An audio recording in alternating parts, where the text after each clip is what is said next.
Brigada Balita. At ang Naga City LGU tuloy sa pagbibigay ng atensyon sa issue ng teenage pregnancy sa bawat barangay.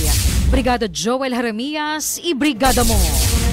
Brigada Live Report.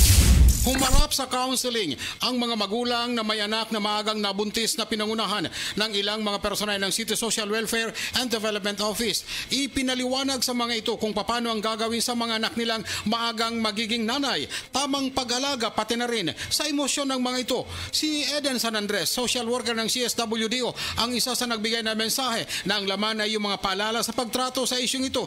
Teenage pregnancy na isa sa binibigyan ngayon ng atensyon ng lokal na pamahalaan.